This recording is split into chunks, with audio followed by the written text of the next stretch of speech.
Who allowed this dirty black boy to sneak into this room and breathe the same air as real investors? Grant Kessler's voice boomed brutally through the sanctuary, his face contorted in pure condescension. With a sudden, aggressive burst of motion, he lunged forward and forcefully slammed his heavy corporate portfolio onto the table, deliberately sweeping a stack of Marcus's personal papers off the surface, sending them flying across the floor in a chaotic cloud. He stepped directly into Marcus's personal space with a towering, hostile posture, his sharp chin up and his lips curled in absolute disgust. Look at you standing there like a penniless cockroach. This country belongs to billionaires, not to uneducated financial parasites like you who can't even afford a $60 medical prescription. You don't belong here! Take your pathetic, shaking grandmother and get out of my sight before I have security drag both of you across this concrete floor like trash! Marcus stood frozen against the church wall, his jaw locked in a gritty, high-octane silence. Refusing to give the tyrant a reaction, Grant Kessler believed he was the god of this neighborhood. Completely blinded by his own arrogant power, he had absolutely no idea that the silent, broke black teenager he was publicly humiliating was actually a brilliant mathematical prodigy and the exact anonymous savior who had systematically bought out his entire multi-million-dollar corporate empire just 3 days ago with a single, secret $96 transaction. Before we reveal how a 17-year-old's secret act of decency completely shattered this billionaire's heartless spreadsheet, welcome to the Silent Verdict. Drop a comment right now to let us know which country you are watching from tonight. And make sure to hit subscribe so you never miss our daily doses of hidden justice. Now, let's go back to that freezing storm on Poplar Street, where Marcus Ellison was forced to make a devastating choice between his grandmother's life and a helpless stranger in the rain. Ironwood was the kind of neighborhood the city liked to pretend it had never built. 60 years ago, it had been a promise. Rows of brick row houses, a church on every third corner, and a main street called Poplar where a working man could get a haircut, a hot meal, and a prescription filled without anyone looking at his shoes first. The men who poured the concrete for those sidewalks had names now carved into a granite memorial outside the old firehouse. And some of those men still had grandchildren living on the very streets they had built. Ironwood was poor now, but it was not empty. And that distinction mattered to the people who lived there, even when it seemed to matter to no one else on earth. But Ironwood was dying. And it was not dying by accident. It was being killed. Deliberately. Slowly. By arithmetic. The weapon had a name that the whole neighborhood had learned to say like a curse. Meridian Heritage Partners. Meridian was a development company. And for the past 18 months, it had been buying Ironwood out from under the people who lived there. One deed at a time. They came in soft-spoken, with glossy brochures and gentle words like revitalization and investment and opportunity zone. They bought the old firehouse. They bought the corner where the barbershop had been. They bought the row of houses on Aldrich Street where 3 generations of the Freeman family had lived. And within 90 days, the Freemans were gone. The windows were boarded. And the rent on every remaining home for 6 blocks in every direction had jumped by 1/3. That was Meridian's method. They did not need to force anyone out at gunpoint. They simply raised the price of staying until staying became impossible. And then they called the emptiness they created progress. And the man whose signature sat at the bottom of every eviction notice, every rent increase, every letter that landed in an Ironwood mailbox like a small quiet bomb, was a Meridian vice president named Grant Kessler.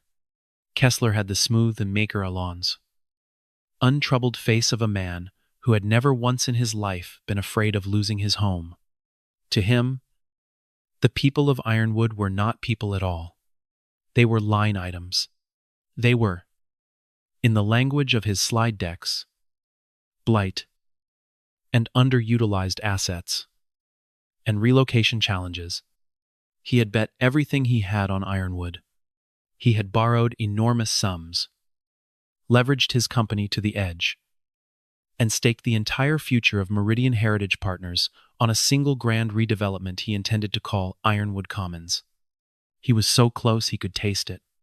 He had already decided the neighborhood should not exist. And he had decided it from behind a desk, downtown, without ever once setting his expensive shoes on Poplar Street, into this neighborhood, into this slow-motion execution. We place a boy named Marcus Ellison. He was 17 years old, tall and lean in the way of boys who have grown fast and eaten carefully, with a quiet, watchful face that strangers mistook for shyness. It was not shyness. Marcus watched people because he had learned early that the world announces its intentions long before it acts on them, and that a boy who pays attention can sometimes see trouble coming a full minute before it arrives. That minute, he had learned, was sometimes the only thing standing between him and disaster. What almost no one knew about Marcus Ellison was that he was brilliant, not clever, brilliant, in the specific, quiet way of a mind that sees the machinery underneath things. He could look at a broken clock and tell you which gear had failed before he ever opened the case. He read library books on bridges and engines and the human heart the way other boys watched games. Hungrily. For pleasure? Filling the margins with his own small, careful notes. In his sophomore year, a substitute teacher had left a college-level physics problem on the board as a joke. Just something to keep the class quiet. And Marcus had solved it during his lunch break and left the answer on her desk. She had stared at it for a long time. And then she had asked him, very carefully, whether anyone had ever told him what he was. No one had.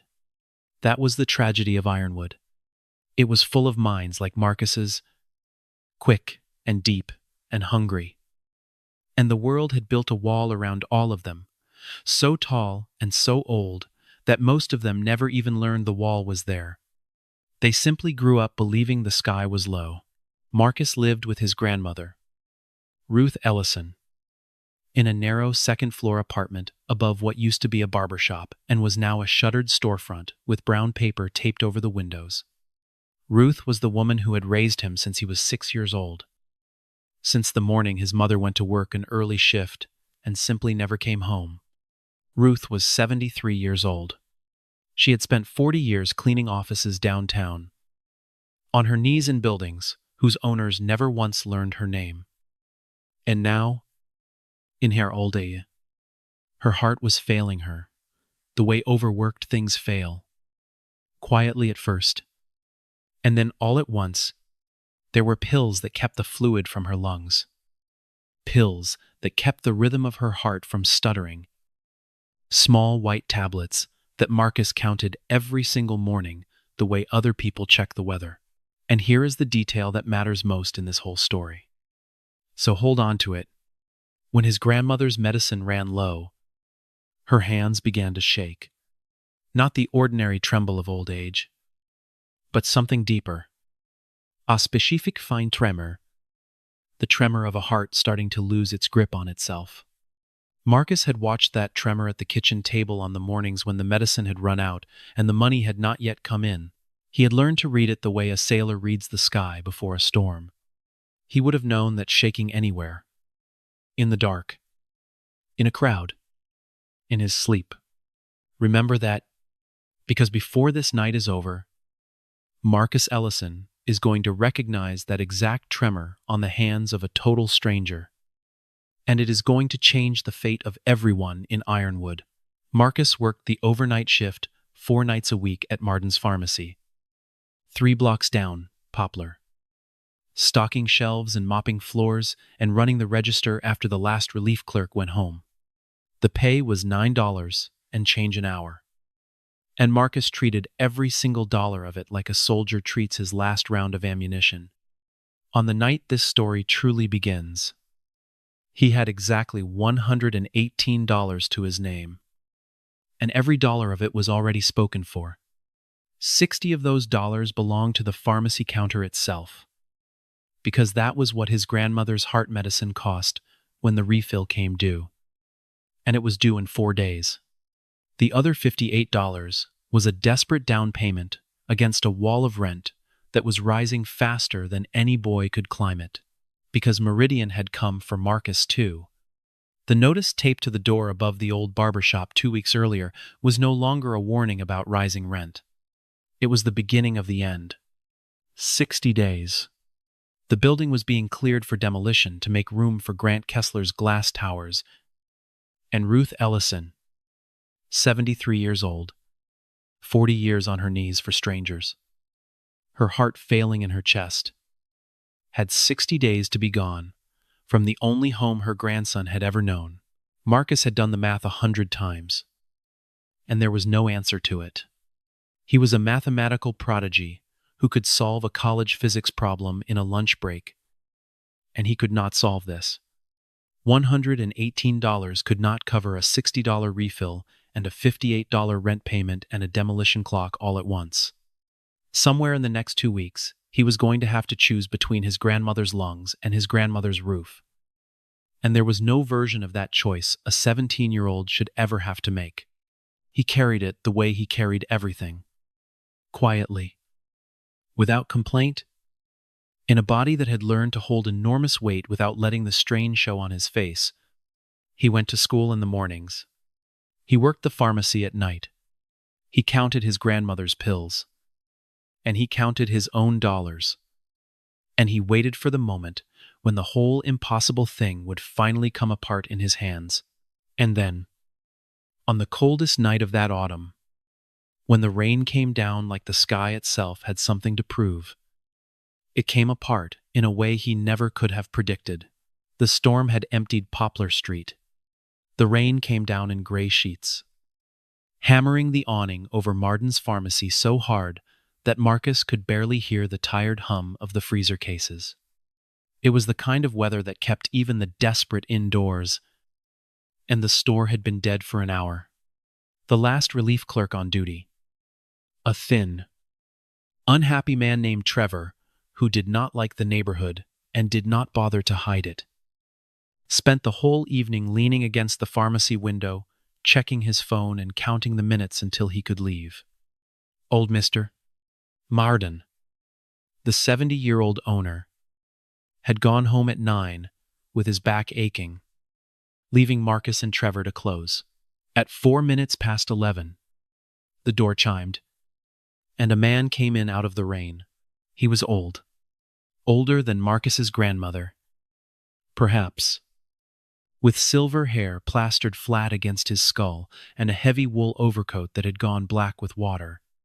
It was, Marcus noticed, a fine coat, or had been once. The cut of it was good. The buttons real horn. The kind of coat that did not belong on Poplar Street at 11 o'clock at night any more than the man wearing it did. But it was soaked straight through, and the man inside it looked lost. He stood just inside the door, dripping, blinking against the harsh fluorescent light, and there was something in the way he held himself. A slight, careful stillness, one hand pressed flat against his own chest, that made Marcus set down the box he was shelving and stand up straight. The old man came slowly to the pharmacy counter. Trevor did not put his phone away. "I need," the old man said, and his voice was papery and out of breath. "I need a refill. I seem to have gotten turned around. I need my medicine." He fumbled in the wet pocket of his coat and produced a small plastic bottle, its label smeared and running with rain. He set it on the counter with a hand that was trembling, and Marcus saw the trembling before he saw anything else. He knew that tremor. He would have known it in the dark, in a crowd, in his sleep. It was his grandmother's hand at the kitchen table on the mornings. The medicine was gone. It was the hand of a heart that was starting to lose its footing. Marcus's whole body went alert. Trevor picked up the bottle, squinted at the ruined label, and set it back down with the particular slowness of a man who has already decided the answer is no. This is soaked. I can't read half of it. You got insurance. Yes. Of course. It's... The old man patted his coat. His other pocket. His inside breast pocket. And Marcus watched the fear climb into his face as every pocket came up empty. My wallet. I had my wallet. I must have. I've come a long way tonight. I think I left it. And he stopped. His breath was coming shorter now. Thin, whistling breaths. And he pressed his hand harder against his chest. I take this medicine every day. Every single day. I can't miss it. Please, if you could just... No wallet. No insurance card. No legible prescription. Trevor ticked them off on his fingers. Bored. Already turning away. I can't fill this. Come back tomorrow when Marden's here and bring your card. That's the best I can do. He said, the best I can do the way people say it when they have not tried to do anything at all. The old man stood at the counter, swaying slightly, and the rain roared against the windows. And for one long second, nobody in that store moved. Marcus moved. He crossed behind the counter, gently took the ruined bottle from where it sat, and read what was left of the label. And his stomach turned over. Because he knew this medicine. He knew it exactly. It was one of the 2 small white tablets he counted out for his grandmother every single morning. The heart medicine. The one that kept the rhythm from stuttering. The one that, when it ran out, put that exact tremor into an old person's hands. He looked up at the old man's shaking fingers, and then at his gray face, and then at the fear in his eyes. And it was Ruth Ellison's fear. The exact same fear. The fear an old body feels when it senses the medicine that keeps it alive has slipped out of reach. How many days have you gone without it? Marcus asked quietly. The old man's watery eyes came up and found his surprised, as though he had not expected anyone in that store to actually look at him. 2, he said. Almost 3. I ran out. And then tonight I couldn't find my way. And Okay, Marcus said. Okay. Sit down. Right there. In that chair, by the blood pressure machine. Sit down and breathe slow. Like this? He demonstrated. Allons. Slow breath in through the nose. And the old man, obedient as a child, lowered himself into the plastic chair and tried to match him. Marcus turned to Trevor. Ring it up. The refill. I know the medicine. I know the dose. It's the same one my grandmother takes. The generic is right there on the shelf behind you. Second row. Ring it up as a cash sale. I'll pay for it. Trevor stared at him. You'll pay for it. How much is it? Trevor, annoyed now, punched it into the register. And the number came up, and Marcus read it upside down. $96. $96. Marcus had $118 folded in his pocket. 60 of it was his grandmother's heart. 58 of it was the roof over both their heads. There was no $96 in that math. There was no version of that pocket that survived a $96 hit. If he paid this, his grandmother's own refill in 4 days would come up short. And the rent would come up shorter. And the whole impossible needle he had been threading for months would finally, catastrophically, break. He knew all of that. He did the arithmetic in about 2 seconds. The way he did all arithmetic. Fast and clean and merciless. And then he looked at the old man in the plastic chair, breathing slow, his shaking hand pressed to his chest, wearing his grandmother's exact fear on his face. A stranger, a total stranger, a man Marcus would never see again, a man who could do nothing for him. Ever. In return, and Marcus reached into his pocket and pulled out the folded bills and counted out $96 onto the counter and slid it across. Ring it up, he said again. Trevor rang it up. He shot Marcus a look. Half disbelief. Half something that might have been shame if Trevor had been the kind of man who let himself feel it. And he went to the shelf and pulled the bottle and counted out the pills and bagged them. Marcus took the bag and walked it over to the old man and crouched down in front of the plastic chair so they were eye to eye. Here, he said. This is yours. It's the same as what you had. Take one when you get home, with a little water, and then take them exactly the way your doctor told you. Every day. Don't skip them again. You hear me. An old heart doesn't forgive skipping. He said it gently, and he heard his grandmother's own voice come out of his mouth as he said it. The old man took the bag in both trembling hands and stared at it. And then he stared at Marcus, and his eyes filled. You paid for this, he said. That was your money. I saw it. That was all your money. So, you can't. It's fine, Marcus said. It's just money. It is not just money to a young man working a pharmacy counter at 11 o'clock at night. And now the old man's voice had steadied, and something sharp and clear had come into it, cutting straight through the fog. What is your name? Marcus. Marcus, what? Ellison. Marcus Ellison. He stood up. Now. Can I walk you somewhere? You shouldn't be out in this. Where do you live? Is somebody coming for you? But the old man was still staring at him. And something was happening in his face. A recalculation. A re-seeing. As if he were revising some enormous private judgment in real time. My car, he said slowly. My driver. I told him to wait on Vine Street. I stepped out to see the neighborhood on my own. And I walked too far. And I got turned around. And then my chest started. He stopped. He looked down at the bag of pills in his hands. He looked at the boy who had just emptied his own pockets for a stranger. Vine Street. Yes. If you could just walk me to Vine Street. There's a car. Marcus told Trevor he was clocking out 10 minutes early.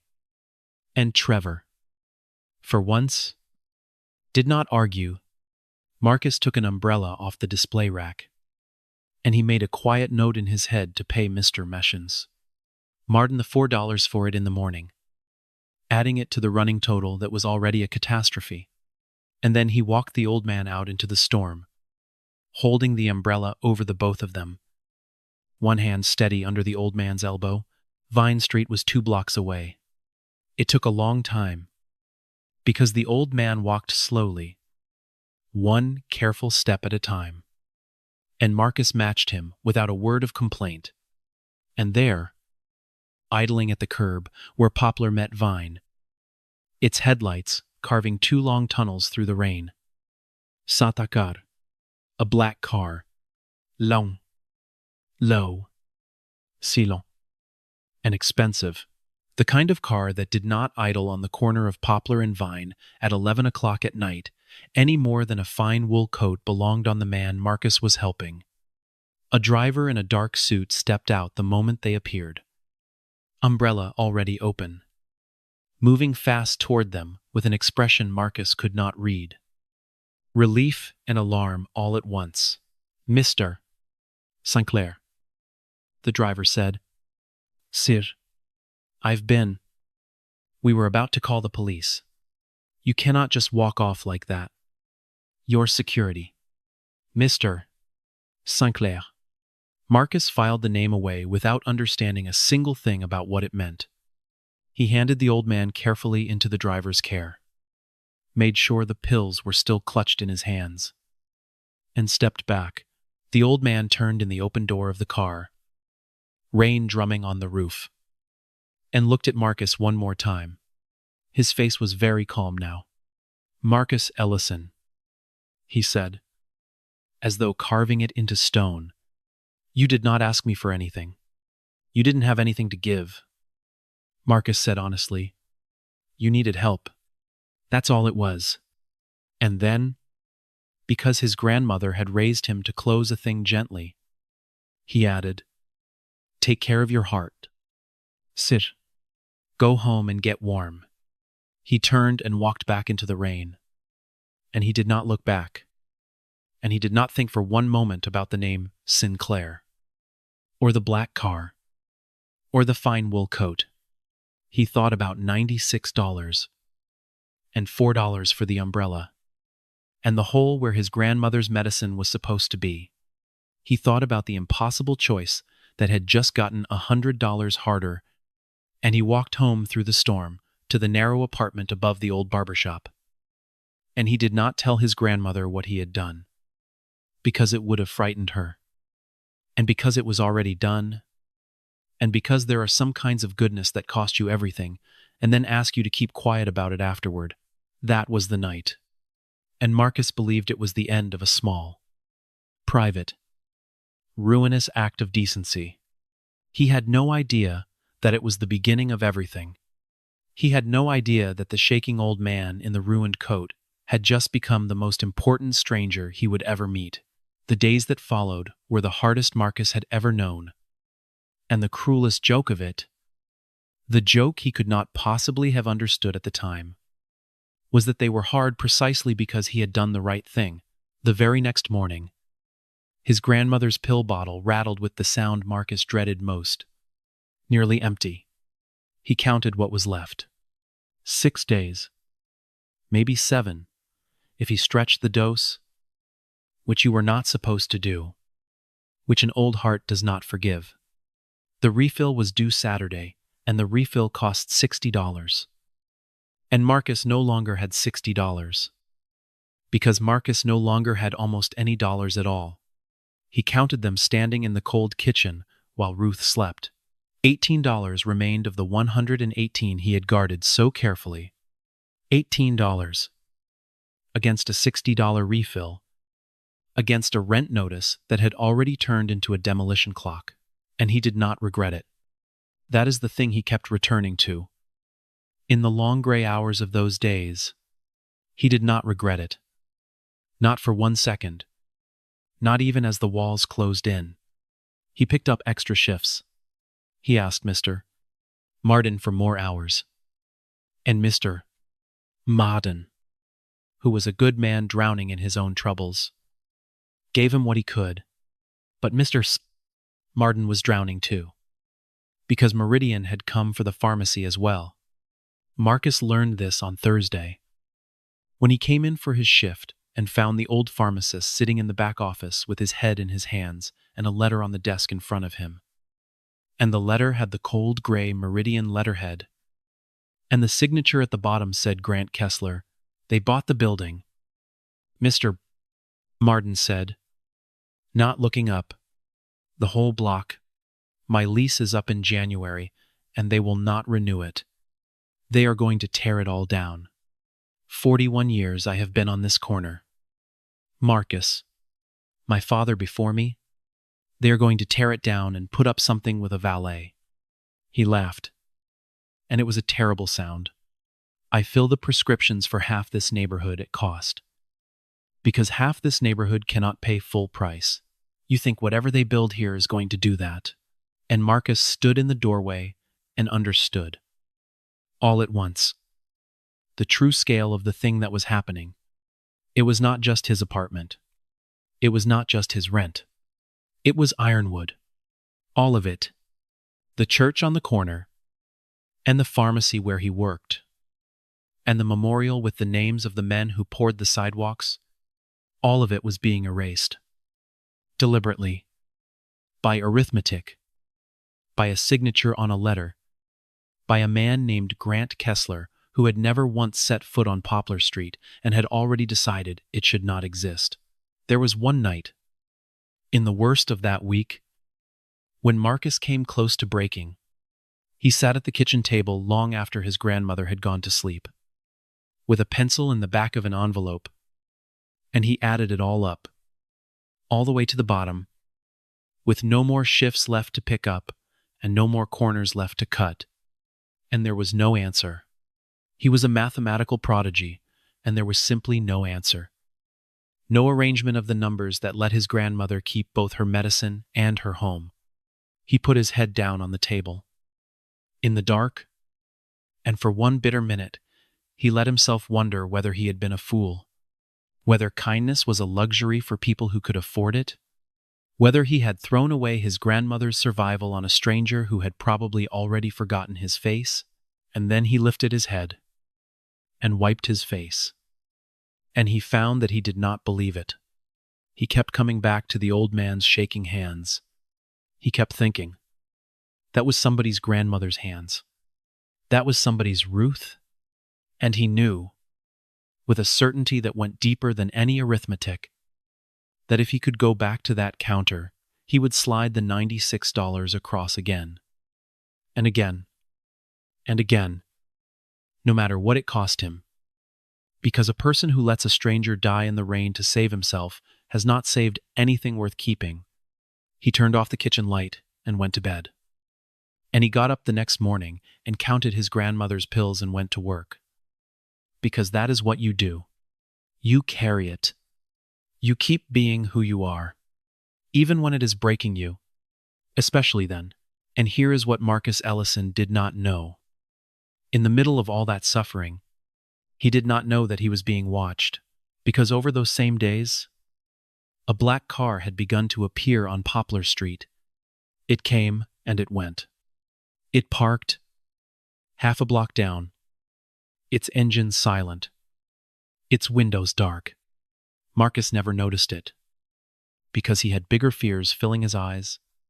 But the car noticed him.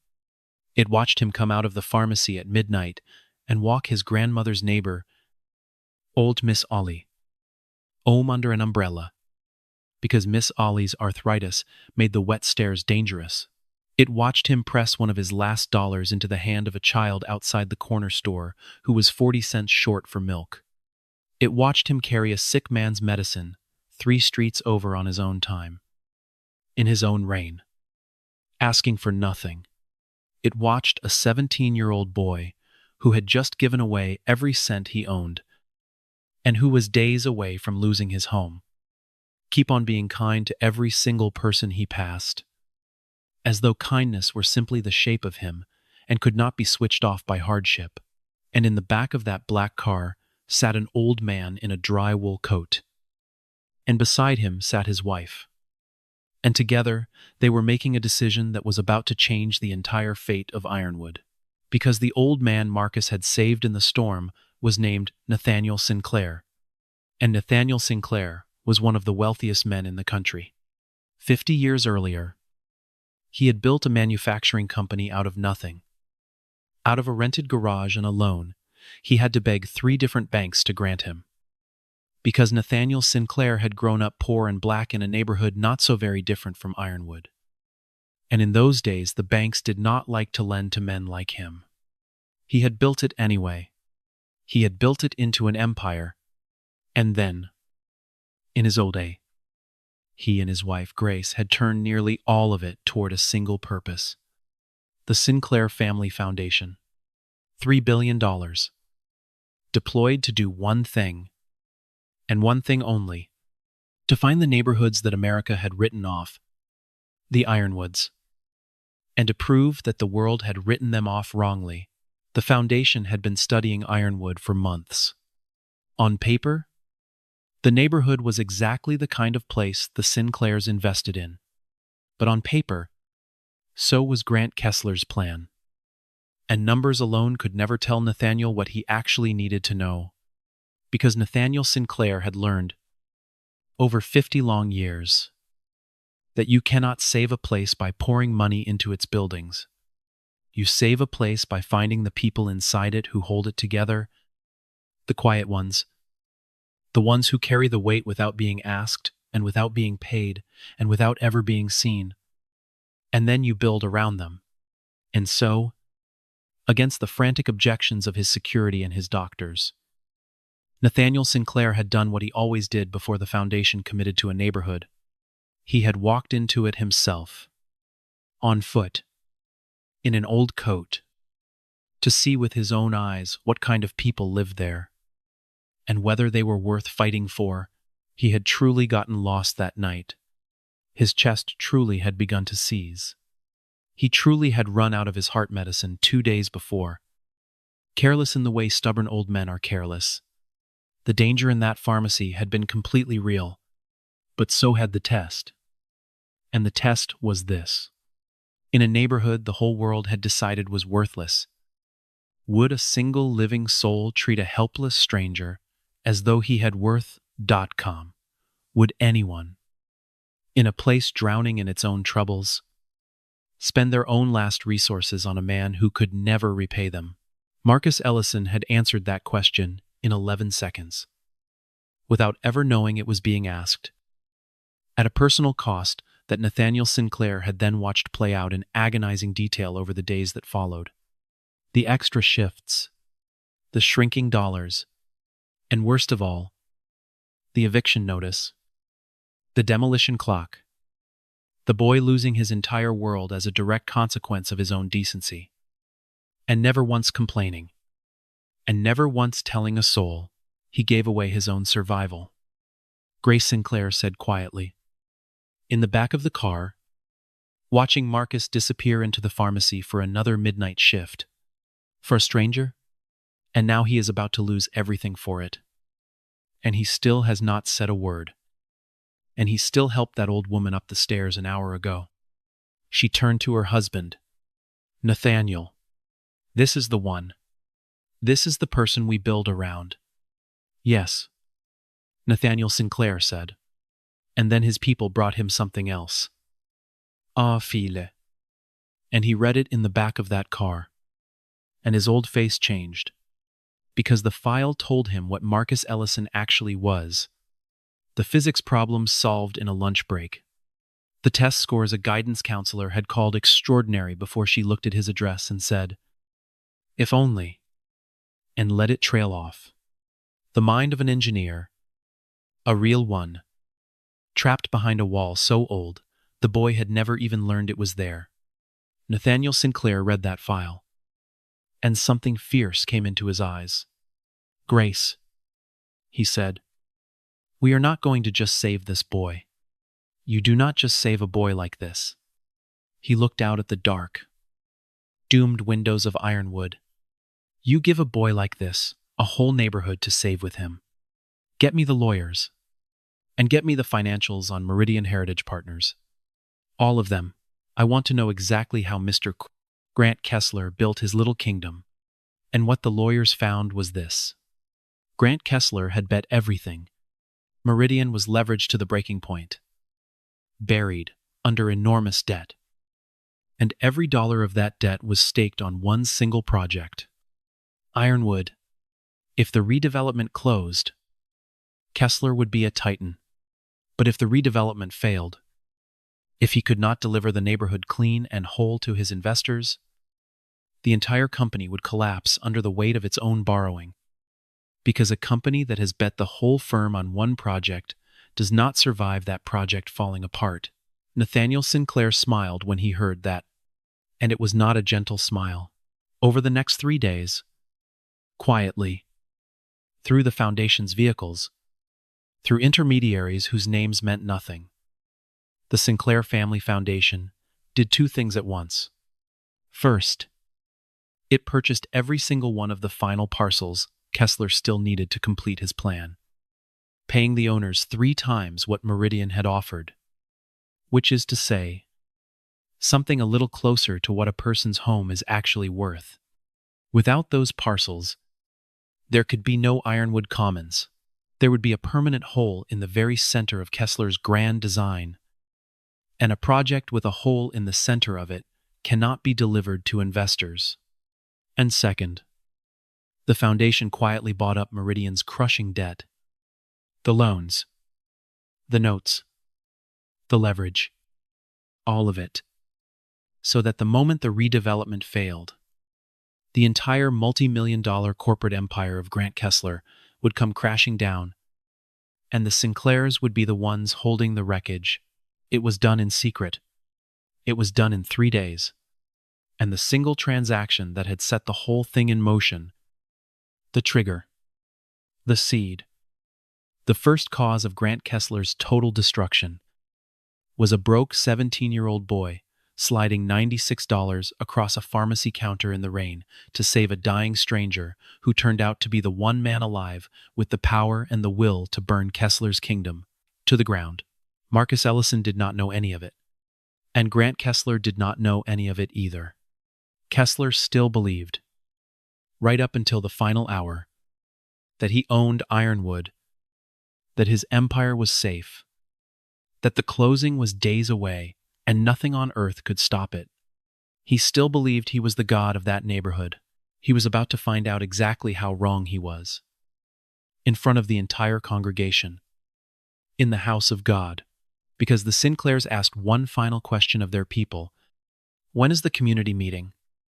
The one where Meridian will stand up in front of these people and tell them their homes are gone. And the answer came back. Friday night, at the Baptist church. Meridian is presenting the redevelopment plan to the residents.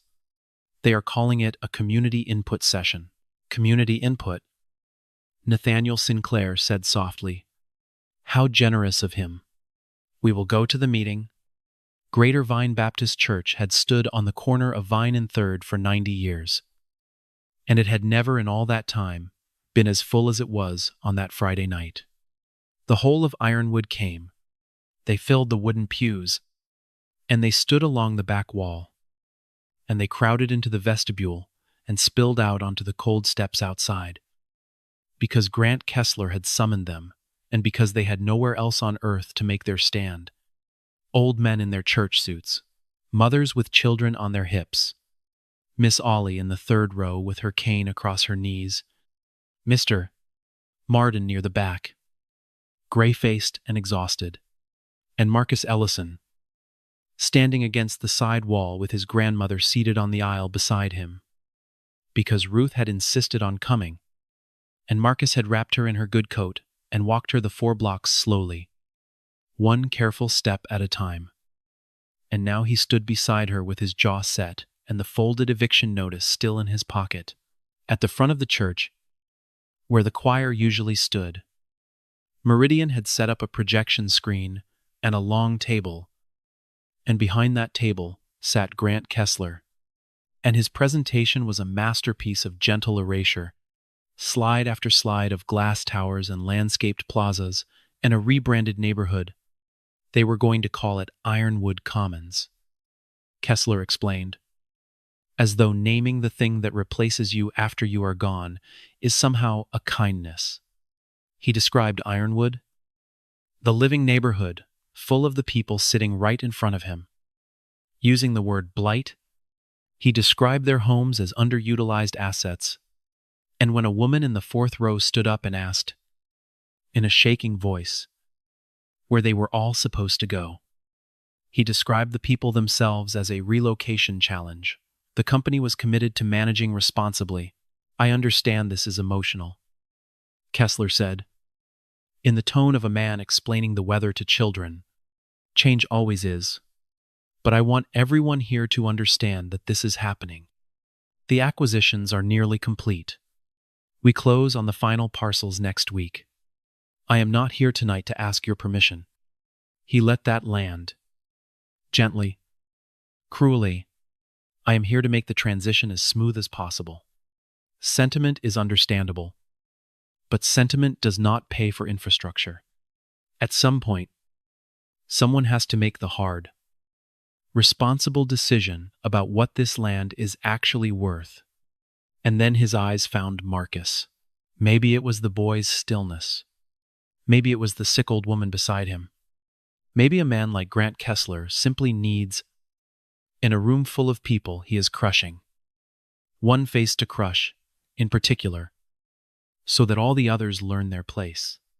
Whatever the reason, his gaze locked onto the tall, quiet black teenager against the wall, and his lip curled, and the cruelty in him, which had been wearing the mask of corporate language all evening, finally tore the mask off. Who allowed this dirty black boy to sneak into this room and breathe the same air as real investors? Grant Kessler's voice boomed brutally through the sanctuary, his face contorted in pure condescension. With a sudden, aggressive burst of motion, he lunged forward and forcefully slammed his heavy corporate portfolio onto the table, deliberately sweeping a stack of Marcus's personal papers off the surface, sending them flying across the floor in a chaotic cloud. He stepped directly into Marcus's personal space with a towering, hostile posture, his sharp chin up and his lips curled in absolute disgust. Look at you, standing there like a penniless cockroach. This country belongs to billionaires, not to uneducated financial parasites like you, who can't even afford a $60 medical prescription. Take your pathetic, shaking grandmother and get out of my sight before I have security. Drag both of you across this concrete floor like trash. And the church went silent. It was the silence of a whole neighborhood watching one of its children be spat on in the house of God, and being too frightened for their own homes to move. Ruth Ellison's hand found her grandson's and gripped it, and Marcus felt her hand shaking. And this time it was not the tremor of the medicine. It was the tremble of an old woman hearing her boy called a cockroach and hearing herself called pathetic in front of everyone she had ever known. And Marcus stood frozen against the church wall, his jaw locked in a gritty silence, refusing to give the tyrant a reaction, because Marcus had learned, long ago, that a black boy's rage is a weapon that only ever goes off in his own hand. So he held his grandmother's shaking hand, and he held his own face still, and he let the poison wash over him without letting it show. And he did the one thing he had spent 17 years learning how to do. He carried it. Well, Kessler barked. When Marcus did not move, did not flinch, did not so much as blink. Are you deaf as well as poor? I said. Get out. And from the very back of the church, from the crowded shadows near the doors, an old voice said, clearly and calmly, and without the slightest fear, he is not going anywhere. Mr. Kessler. But you are. Every head in the church turned. An old man was making his way up the center aisle. He walked slowly, one careful step at a time, leaning lightly on the arm of a silver-haired woman in a simple dark coat. And behind them came two men in dark suits, and the whole congregation watched this small procession move toward the front with the confusion of people who did not recognize the newcomers and could not understand why they carried themselves as though they owned the very ground they walked on. Marcus recognized him instantly, and the floor tilted under his feet. It was the man from the storm, the old man in the wool coat, the shaking hands, the $96. He was dry now, and steady now, and dressed in a plain dark suit. But it was him, unmistakably him. And every scattered piece of a puzzle Marcus had not even known he was holding began, all at once, to slide toward each other. Grant Kessler frowned at the interruption. Sir, this session is for Ironwood residents. I am not a resident. The old man agreed, reaching the front now, turning to face, not Kessler, but the crowded church, the hundreds of frightened faces. My name is Nathaniel Sinclair. And there was a sound in the room, a sharp intake of breath, here and there, from the few people who read the business pages, who knew that name, who could not believe they were hearing it spoken aloud inside Greater Vine Baptist Church. Grant Kessler heard those gasps, and for the very first time all night, something flickered across his smooth, untroubled face, the faintest shadow of doubt. The Nathaniel Sinclair, Kessler said carefully, of the Sinclair Foundation. The very same. Nathaniel Sinclair let his old eyes move slowly across the room, over the old men in their suits and the mothers with their children, and they came to rest, just for a moment, on a tall boy standing against the side wall beside a trembling old woman. They rested there, and something warmer than recognition passed over the old man's face. And then his gaze moved on before anyone else could follow it. "My wife and I run a foundation," he continued, "with a very simple purpose. We look for the neighborhoods that men like this one have decided are worthless, and then we find out whether they were right." "With respect," Kessler said, and some of the silk had gone out of his voice. "The Sinclair Foundation has no standing in a private commercial transaction. Meridian holds the deeds or the purchase agreements on 90% of this district. Whatever your interest, the acquisitions are effectively complete. This is decided. It is finished." "Yes," Nathaniel Sinclair said mildly. "About that." He turned slightly, and one of the men in dark suits stepped forward and handed him a slim leather folder. And the old man opened it without any hurry at all. "You close on the final parcels next week. You said, the last few holdouts. Without those parcels, Mr. Kessler, your plan has a hole in the middle of it. You cannot build your glass plaza around a block you do not own. Your entire project depends on closing those final deeds." "That is true." "Is it not?" Kessler said nothing.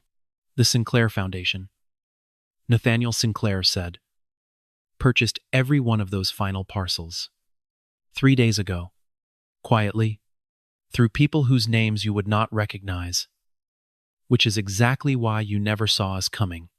He closed the folder. "You are not closing on this neighborhood next week. Mr. Kessler, there is nothing left for you to close on. The hole in the middle of your plan is now permanent, and it belongs to us." For a moment the church was pure noise. Gasps and shouts, and someone crying out, "Thank God," and someone else half rising from a pew. And then Nathaniel Sinclair lifted one old hand, and the church, out of 90 years of habit, went quiet for the man at the front. "But I did not come here only to save these homes," he said. "So, let me tell Mr. Kessler the rest of it. Since he is so certain that everything is finished." He turned to face the developer fully now. "You bet your whole company on this neighborhood. Did you think we did not check? You borrowed to the edge of the cliff.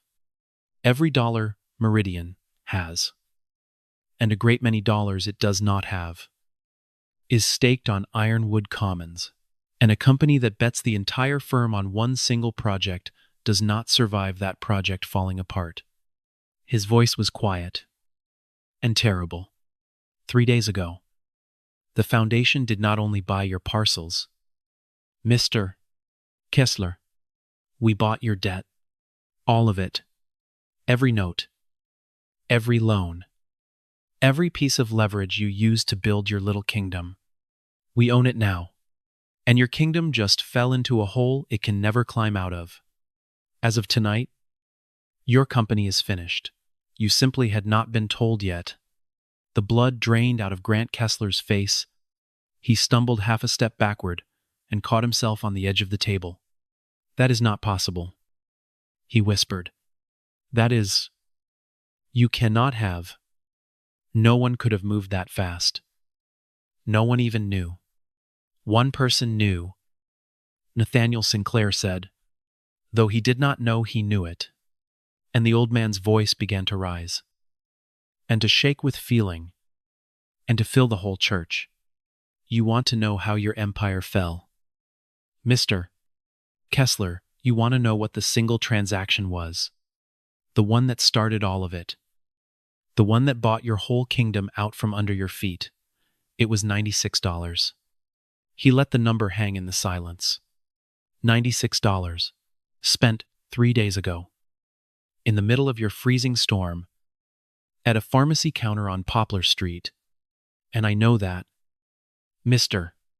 Kessler, because I am the man it was spent on." The church did not make a sound, and Marcus Ellison, against the wall, felt his heart begin to pound so hard He thought the whole congregation must be able to hear it. I came into this neighborhood myself. Nathaniel Sinclair said, on foot, in an old coat, because I have learned in 50 years that you cannot measure a place by its buildings. You measure it by whether there is one single soul left in it who will treat a helpless stranger as though he matters, and I will tell you what happened to me here. In this neighborhood you call blight. On the very night you were so certain you owned it. His voice cracked, and there were tears standing in his old eyes now. I stumbled into a pharmacy. 3 days without my heart medicine. My chest closing up. No wallet. No card. And a clerk told me, no, come back tomorrow. That is the world you live in. Mr. Kistler. The world of... No. The world of the spreadsheet? And in that world, I would have walked back out into that storm. And an old man with a failing heart very likely would not have seen the morning. He paused, and the whole church leaned toward him. But there was a boy behind that counter. Nathaniel Sinclair said, 17 years old, working the overnight shift for $9 an hour. And that boy took one look at my shaking hands, and he knew what that shaking meant. Because it is the same medicine his own grandmother takes. The same tremor he has watched on her hands on the mornings their money ran out. And do you know what that boy did? His voice broke completely now. He reached into his own pocket, the pocket that held every dollar he had in this world. $96. Money he needed for his own grandmother's failing heart and for the roof over their heads. And he gave every single cent of it to me. A stranger. A man he would never see again. A man who, as far as that boy knew, could do nothing for him. Ivar. In return. And then he walked me 2 blocks through the storm under an umbrella he had to pay for himself. And he told me to take care of my heart. And he went home. And he never told one living soul what he had done. The old man turned. Slowly. And he found Marcus against the wall. And he raised his hand and pointed. And the entire congregation turned with him. That boy is standing right there. Nathaniel Sinclair said, Marcus Ellison, and here is the part that will haunt you for the rest of your life. Mr. Kistler. So listen closely. He did not know who I was. He was not trying to destroy you. He had no idea that the shaking old man he was saving had the power to end your kingdom.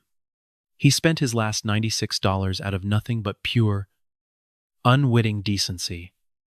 And that single secret transaction is what set every gear in motion. And it bought your entire empire out from under you.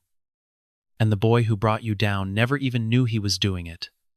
Your company was already dead 3 days ago. Mr. Kistler. And it was killed. By accident.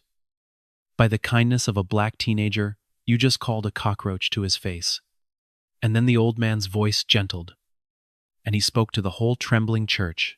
You called him uneducated. He said, so let me tell you what my people found.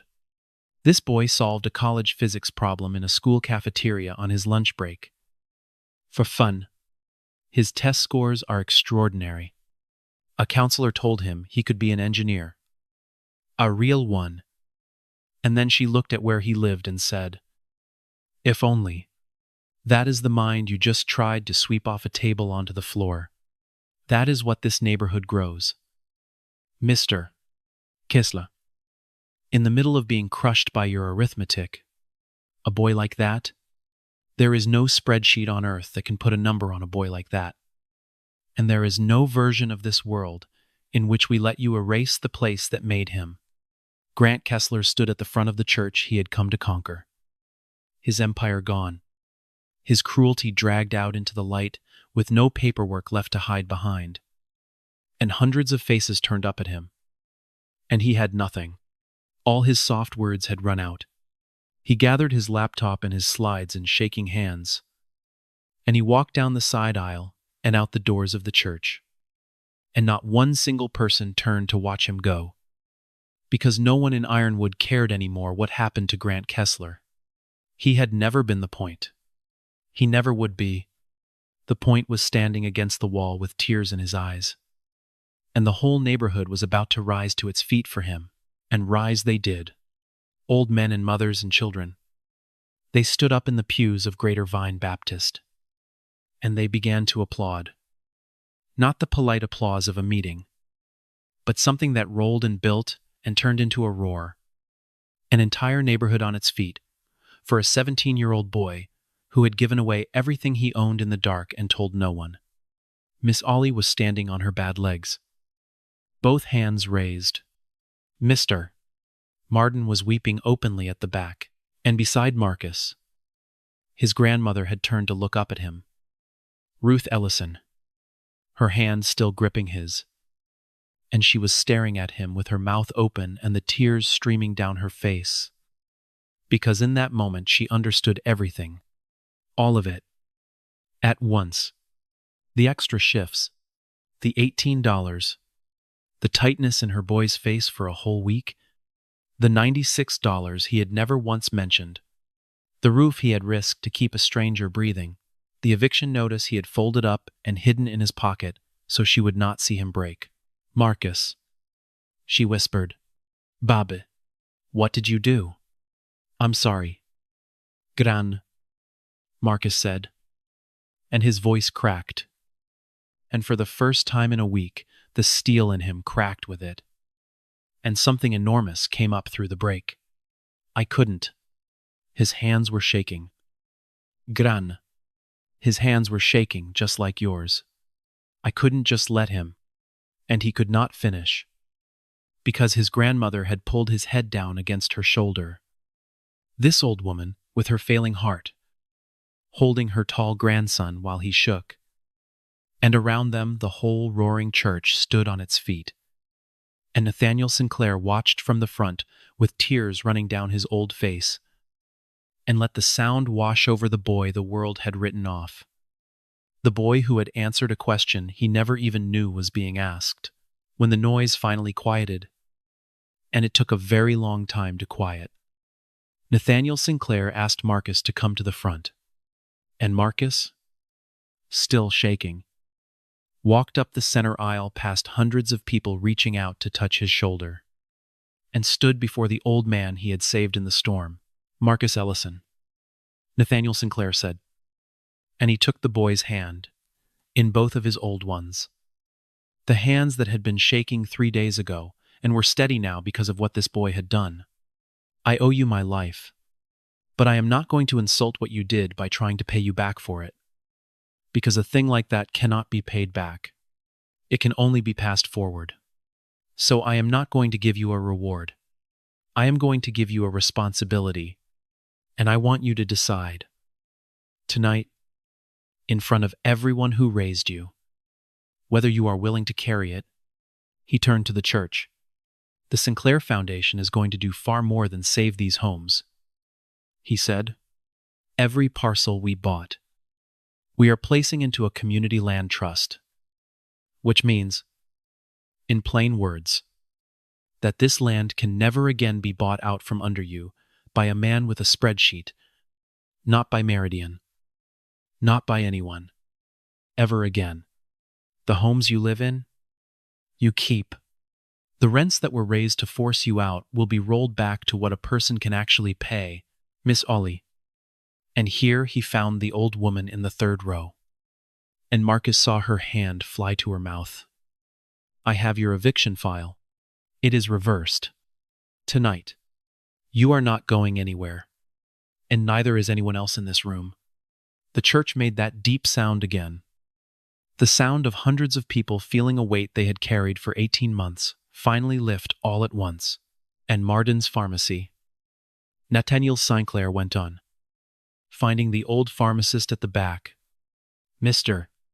Marden, we are buying that building, and we are giving you a lease at $1 a year for the rest of your life.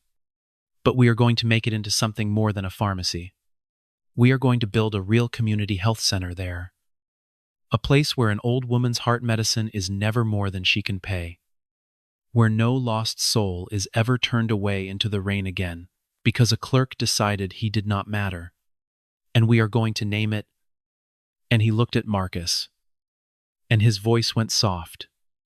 After the woman whose shaking hands taught a boy how to recognize a dying stranger's fear, we are going to call it the Ruth Ellison Community Health Center. If you will allow it, Mrs. Ellison, Ruth Ellison, in the third pew, could not speak. She simply nodded, both hands pressed over her mouth, and the whole church wept with her. And you? Nathaniel Sinclair said, turning back to Marcus. The foundation is going to pay for every single year of your education, all the way through, wherever you want to go. That counselor was wrong. There is no, if only, anymore.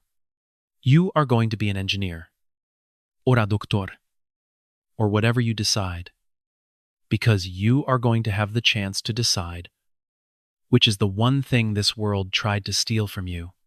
His grip tightened on the boy's hand. But here is the responsibility. Marcus, and you may say no, when you finish, when you have become whatever you are going to become, I want you to come home. I want you to run the Ruth Ellison Center. I want you to be the person who makes certain that no one who walks through those doors, ever, on the worst night of any storm, is turned away the way I nearly was. I have watched you for 3 days. I do not believe there is another soul alive better suited to it. Will you come home? And do that. Marcus looked out at the church, at his grandmother, weeping in the third pew, at Miss Ollie, at Mr. Marden, at the whole neighborhood that had raised him and stood up for him. And that was, tonight, saved. He thought about $96. He thought about a shaking hand in the rain. He thought about a counselor who had said, if only, and let it trail off, and about all the doors in his life that had been shut before he ever reached them, and about the one enormous door that a stranger's kindness in return for his own had just thrown wide open. Yes, sir, he said, I'll come home. And the church rose to its feet one final time. That night, long after the sanctuary had finally emptied, after the last neighbor had gripped Marcus's shoulder and Miss Ollie had held his face in both her old hands and blessed him, Nathaniel Sinclair found the boy alone on the church steps in the cold, catching his breath, looking out at the dark shape of ironwood that was, tonight, saved. The old man came and stood beside him, and for a while, neither of them said anything at all. You could have told your grandmother, Nathaniel said finally, about the money. She would have understood. That is exactly why I couldn't, Marcus said. She would have understood. And then she would have been scared. And she would have tried to fix it. And she can't. Her heart can't take that kind of scared. It was already done. There was no point in both of us carrying it. He looked down at his hands. Some things you carry by yourself, so the person you love doesn't have to. Nathaniel Sinclair was quiet for a long moment. I built a company worth billions of dollars, he said at last, his voice rough. I have sat in rooms with presidents, and I have given away more money than most countries will ever see. And I want to tell you something. Son, before you go off and become whatever you are going to become, in 50 years, the single most valuable thing I have ever seen a human being do was what you did behind that counter. Not because of the money, because of what it cost you, and because you did it anyway, and because you never once tried to be seen doing it. That is the whole thing. Marcus, that is the entire thing that matters. And almost no one has it. And you have it at 17. Do not ever let this world talk you out of it. It is going to try. It tries hardest with the ones who have the most of it. Do not let it. I won't. Sir, Marcus said. I know. The old man said. That is why we are building the center.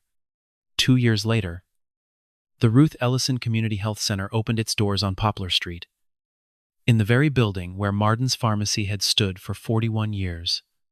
The old brick was cleaned but never replaced. Because the Sinclairs insisted that ironwood be restored and not erased, that the neighborhood keep its own face, Mr. Marden still filled prescriptions there 3 days a week. At cost. Because now, at last, he could afford to. There was a clinic and a pharmacy where no one was ever turned away, and a wall in the front lobby where the names of the men who had poured the neighborhood sidewalks were carved into new granite, moved there from the crumbling memorial by the old firehouse so that they would never, ever be lost. Ruth Ellison lived to see it, her heart tended now by the very clinic that carried her name, held on far longer than any doctor had predicted. And on the morning the center opened, she stood at the front doors in her good coat and cut the ribbon herself. And the whole neighborhood poured out into the street.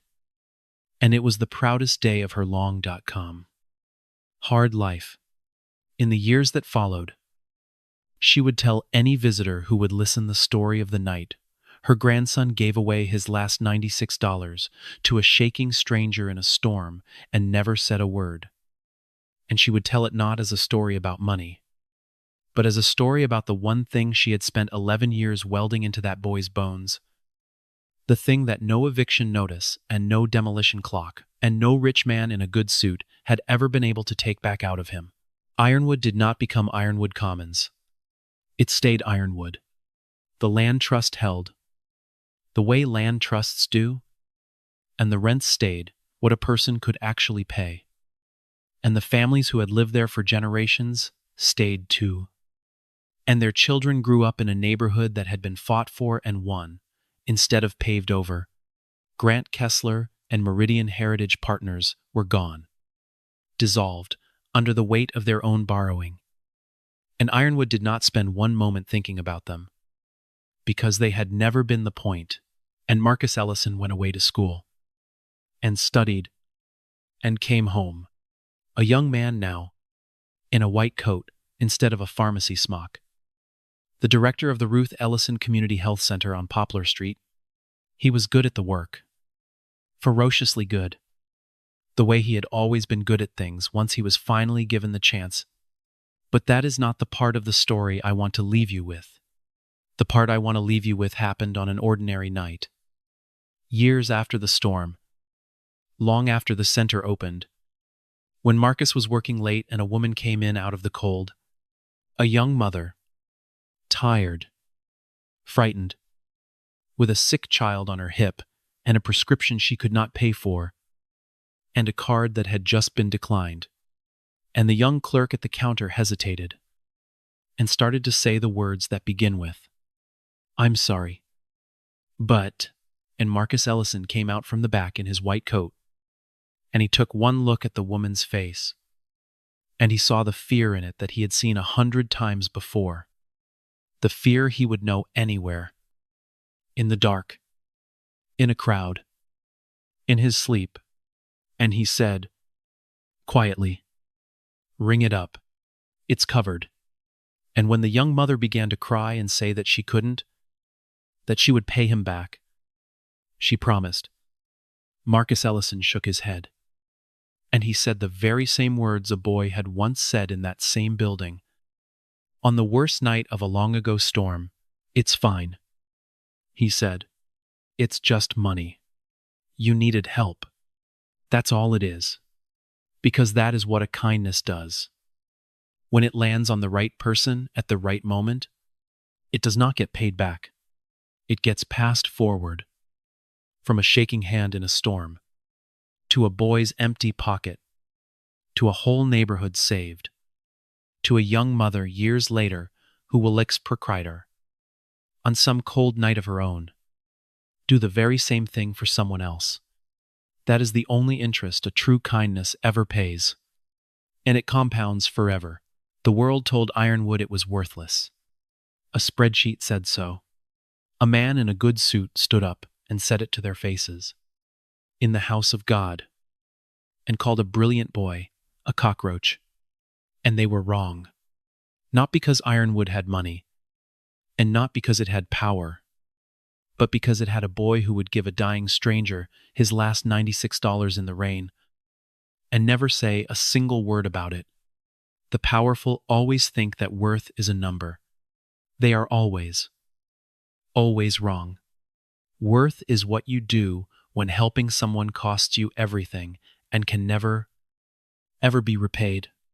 And it lives in the places the powerful have decided do not matter. In the very people they have decided to erase. More often than it lives anywhere else on earth. So let me leave you with this tonight. If you were standing behind that counter, 3 days without your own medicine, $118 between your family and the street, would you have slid your last 96 across to a stranger? Would you have carried the weight of it alone? And told no one, and kept on being kind to everyone you passed while your own world came apart around you, Marcus Ellison did. And the entire fate of a neighborhood, and the entire empire of the man who tried to destroy it, turned on that single silent choice. If this story moved you, do me one favor. Leave a comment and tell us about a time a stranger's kindness changed your life. Or a time you gave help you could not afford to give. Because those stories deserve to be heard. And someone scrolling past tonight needs to read them. Give this video a like, so that the story reaches one more person who needs it. And subscribe to The Silent Verdict. Because on the screen right now, we have picked 2 more stories just for you. Stories of the quiet people, the world underestimated, and the exact moment the world found out how wrong it was. Take care of your own heart. Take care of the strangers. And we will see you in the next verdict.